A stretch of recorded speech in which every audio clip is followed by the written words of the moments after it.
Good morning. Good morning. I'm Brad DeLong. And this is my morning coffee. Today we have the last proposed Bush budget, the last episode in a clown show, as the Bush administration broke what the Clinton administration had done in putting America's fisc on a fairly sound and stable footing. We want four principles to govern fiscal policy. First of all, we want the government to have a budget that's in surplus during booms, and second, in deficit during recessions. Third, we want the government to run a deficit to the extent that it's making investments today that benefit people who will be alive in the future, and we want the government to run a surplus to the extent that it's getting ready in the future to make expenditures that benefit the taxpayers of today. That's the way in the long run to build a strong economy and avoid unpleasant crises. The Bushies don't do this. Now, the press is doing a good job of picking up the budget in quoting politicians like Republican Judd Gregg, who says what he thinks of Bush. Quote, "There's a lot of games, smoke, mirrors, incomplete numbers. Basically, there's not much realism," unquote, in the budget. Quote, "They're playing the usual games," unquote. But the press is doing a bad job in that it's presenting the wrong headline number.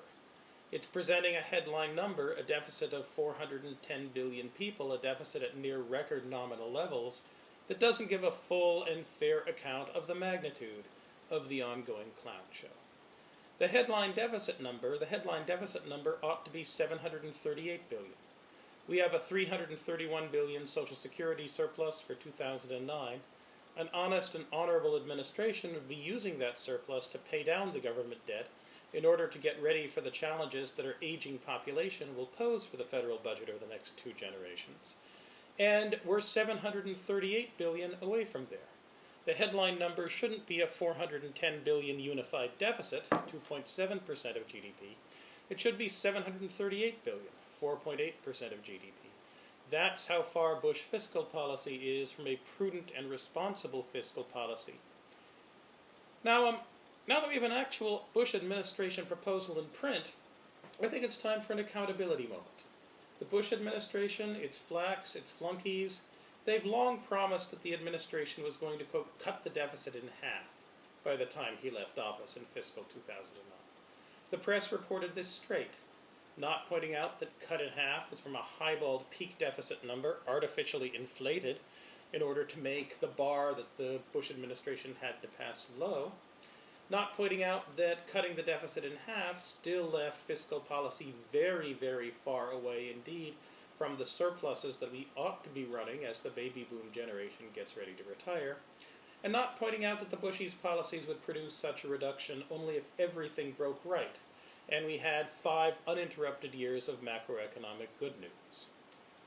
Now, we had 4 years of good news, and we've had 1 year of not bad news, but mixed news. And we haven't quite had things break 5 years in a row, and lo and behold, we now have a unified deficit of 410 billion projected for 2009, a real on-budget deficit of 738 billion. We're far, far away from where we were promised we would be. Now, Republican economists who cared more about pleasing White House communications than informing their audiences chimed in as well. Why, I get 100 hits on Google for Greg Mankiw saying when he was under, and since he came out from under, message discipline, that George W. Bush's proposals were projected to reduce the deficit by half in 2009. Not by any projection that I'm used to. Now, there are a few Republicans who I think deserve a whole bunch of credit and praise. Among Republican economists, Andrew Samwick has done a good job of sounding the alarm about Bush administration fiscal policy. Bruce Bartlett as well. Damn few others. Among center and right columnists, Stan Colander has told the story straight and in context. Damn few others. Those three, they're in the information business, rather than in the pleasing White House communications business or a maybe I want White House mess privileges in the future business. They're worth listening to. They're worth respecting. I'm Brad DeLong. This is my morning coffee.